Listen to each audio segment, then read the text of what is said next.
بسم اللہ الرحمن الرحیم۔ السلام علیکم ورحمۃ اللہ وبرکاتہ۔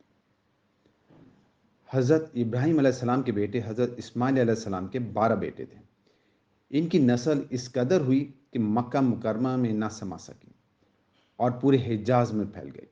ان کے ایک بیٹے کیدار کی اولاد میں عدنان ہوئے۔ عدنان کے بیٹے ماد اور پوتے کا نام نزار تھا۔ نزار کے 4 بیٹے تھے۔ ان میں سے ایک کا نام مزر تھا۔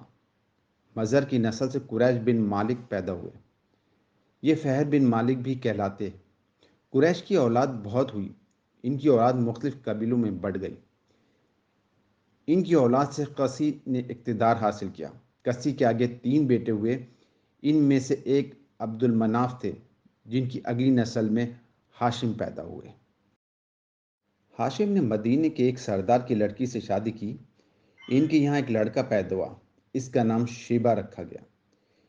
یہ پیدا ہی ہوا تھا کہ ہاشم کا انتقال ہو گیا۔ ان کے بھائی مطلب مکہ کے حاکم ہوئے۔ ہاشم کا بیٹا مدینہ منورہ میں پرورش پاتا رہا۔ جب مطلب کو معلوم ہو گیا کہ وہ جوان ہو گیا ہے تو بھتیجے کو لینے کے لیے خود مدینے گئے۔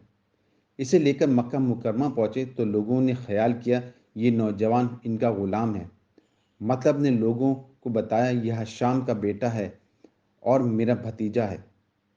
اس کے باوجود لوگوں نے اسے مطلب کا غلام ہی کہنا شروع کر دیا۔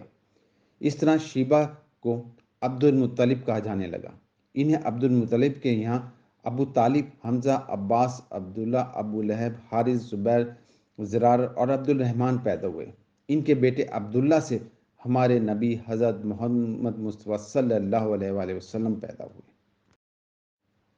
عبد المطلب کے تمام بیٹوں میں حضرت عبداللہ سب سے زیادہ خوبصورت اور سب سے زیادہ پاک دامن تھے۔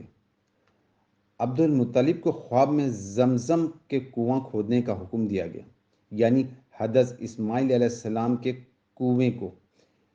اس کنویں کو قبیلے جرہم کے سردار مزاز نے پاٹ دیا تھا۔ قبیلہ جرہم کے لوگ اس زمانے میں مکہ کے سردار تھے، بیت اللہ کے نگراں تھے۔ انہوں نے بیت اللہ کی بے حرمتی شروع کر دی۔ ان کا سردار مزاز بن عمرو تھا۔ وہ اچھا آدمی تھا۔ اس نے اپنے قبیلے کو سمجھایا کہ بیت اللہ کی بے حرمتی نہ کرو، مگر ان پر اثر نہ ہوا۔ جب مزاز نے دیکھا کہ ان پر کوئی اثر نہ ہوتا تو قوم کو اس کے حال پر چھوڑ کر وہاں سے جانے کا فیصلہ کیا۔ اس نے تمام مال و دولت، تلواریں اور زریں وغیرہ خانہ کعبہ سے نکال کر زمزم کے کنویں میں ڈال دیں اور مٹی سے اس کو پاٹ دیا۔ کنواں اس سے پہلے ہی خشک ہو چکا تھا۔ اب اس کا نام و نشان مٹ گیا۔ مدتوں یہ کنواں بند پڑا رہا۔ اس کے بعد بنو خزاع نے بنو جرہم کو وہاں سے مار بھگایا۔ بنو خزاع اور قیس کی سرداری کا زمانہ اسی حالت میں گزرا۔ کنواں بند رہا یہاں تک کہ قسی کے بعد عبد المطلب کا زمانہ آ گیا۔ انہوں نے خواب دیکھا۔ خواب میں انہیں زمزم کے کنویں کی جگہ دکھائی گئی اور اس کے کھودنے کا حکم دیا گیا۔ حضرت علی رضی اللہ تعالیٰ عنہ سے روایت ہے کہ عبد المطلب نے بتایا، میں حجر اسود کے مقام پر سو رہا تھا کہ میرے پاس ایک آنے والا آیا۔ اس نے مجھ سے کہا طیبہ کو کھودو۔ میں نے اس سے پوچھا طیبہ کیا ہے، مگر وہ کچھ بتائے بغیر چلا گیا۔ دوسری طرف رات پھر خواب میں وہی شخص آیا، کہنے لگا برہ کو کھودو۔ میں نے پوچھا برہ کیا ہے، وہ کچھ بتائے بغیر چلے گیا۔ تیسری رات میں نے اپنے بستر پر سو رہا تھا کہ پھر وہ شخص خواب میں آیا۔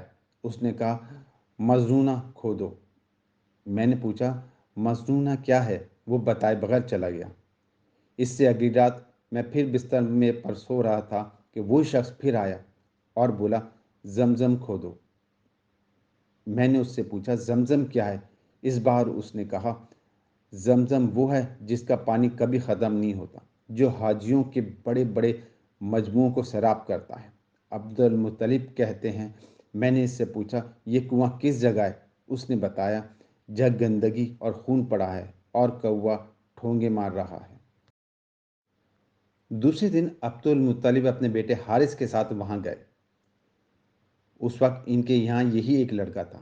انہوں نے دیکھا وہاں گندگی اور خون پڑا ہے اور ایک کوا ٹھونگے مار رہا ہے۔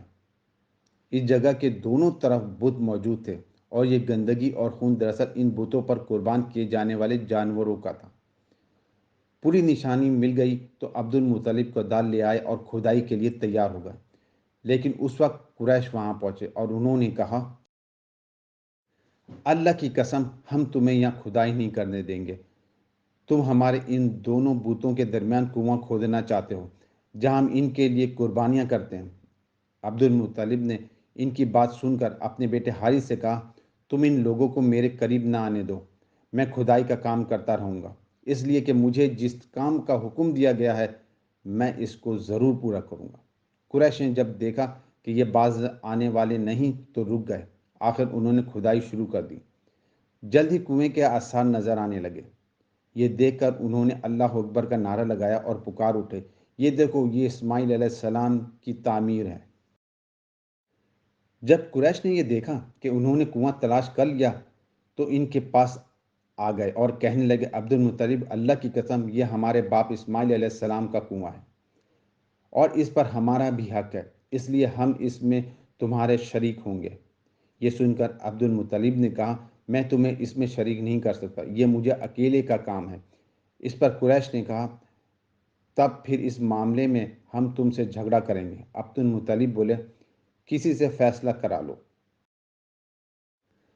انہوں نے بنو سعد ابن حزم کے کہانہ سے فیصلہ کرانا منظور کیا۔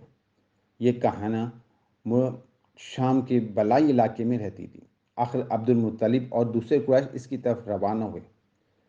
عبد المطلب کے ساتھ عبد المناف کے لوگوں کی ایک جماعت تھی، جبکہ دیگر قبائل قریش کی بھی ایک جماعت ساتھ تھی۔ اس زمانہ میں ملک حجاز اور شام کے درمیان ایک بیابان میدان تھا، وہاں کہیں پانی نہیں تھا۔ اس میدان میں ان کا پانی ختم ہو گیا، سب لوگ پیاس سے بے حال ہو گئے، یہاں تک کہ انہیں اپنی موت کا یقین ہو گیا۔ انہوں نے قریش کے دوسرے لوگوں سے پانی مانگا، لیکن انہوں نے پانی دینے سے انکار کر دیا۔ اب انہوں نے ادھر ادھر پانی تلاش کرنے کا ارادہ کیا۔ عبد المطلب اٹھ کر اپنی سواری کے پاس آئے۔ جو ہی ان کی سواری اٹھی، ان کے پاؤں کے نیچے سے پانی کا چشمہ ابل پڑا۔ انہوں نے پانی کو دیکھ کر اللہ اکبر کا نعرہ لگایا۔ پھر عبد المطلب سواری سے اتر آئے۔ سب نے خوب سیر ہو کر پانی پیا اور اپنے مشکیزیں بھی بھر لیے۔ اب انہوں نے قریش کے دوسری جماعت سے کہا، آؤ تم بھی سیر ہو کر پانی پی لو۔ اب وہ بھی آ گئے اور خوب پانی پیا۔ پانی پینے کے بعد وہ بولے، اللہ کی قسم اے عبد المطلب، یہ تو تمہارے حق میں فیصلہ ہو گیا۔ اب ہم زمزم کے بارے میں تم سے کبھی جھگڑا نہیں کریں گے۔ جس ذات نے تمہیں اس بیابان میں سیراب کر دیا، وہی ذات تمہیں زمزم سے بھی سیراب کرے گا، اس لیے یہی سے واپس چلو۔ اس طرح قریش نے جان لیا کہ اللہ تعالیٰ عبد المطلب پر مہربان ہے، لہذا ان سے جھگڑنا بے سود ہے اور کہانہ کے پاس جانے کا کوئی فائدہ نہیں۔ چنانچہ سب لوگ واپس لوٹے۔ واپس آ کر عبد المطلب نے پھر کنویں کی کھدائی شروع کی۔ ابھی تھوڑی سی کھدائی کی ہوگی کہ مال دولت، تلواریں اور زرہیں نکل آئیں۔ اس میں سونا اور چاندی وغیرہ بھی تھی۔ یہ مال و دولت دیکھ کر قریش کے لوگوں کو لالچ نے آ گھیرا۔ انہوں نے عبد المطلب سے کہا، عبد المطلب، اس میں ہمارا بھی حصہ ہے۔ ان کی بات سن کر عبد المطلب نے کہا، نہیں، اس میں تمہارا کوئی حصہ نہیں، تمہیں انصاف کا طریقہ اختیار کرنا چاہیے، آؤ 500 کے تیروں سے قرع ڈالیں۔ انہوں نے ایسا کرنا منظور کر لیا۔ 2 تیر کعبے کے نام سے رکھے گئے، 2 عبد المطلب کے اور 2 قریش کے، باقی لوگوں کے نام کے پاس سے پھینکا گیا تو مال اور دولت کعبہ کے نام نکلا، تلواریں اور زرہیں عبد المطلب کے نام، اور قریشوں کے نام کے جو تیر تھے وہ کسی چیز پر نہ نکلے۔ اس طرح فیصلہ ہو گیا۔ عبد المطلب نے کعبے کے دروازے کو سونے سے سجا دیا۔ زمزم کی کھدائی سے پہلے عبد المطلب نے دعا مانگی تھی کہ اے اللہ، اس کی کھدائی کو مجھ پر آسان کر دے، میں اپنا ایک بیٹا تیرے راستے میں ذبح کروں گا۔ اب جب کہ کنواں نکل آیا تو انہیں خواب میں حکم دیا گیا، اپنی منت پوری کرو، یعنی ایک بیٹے کو ذبح کرو۔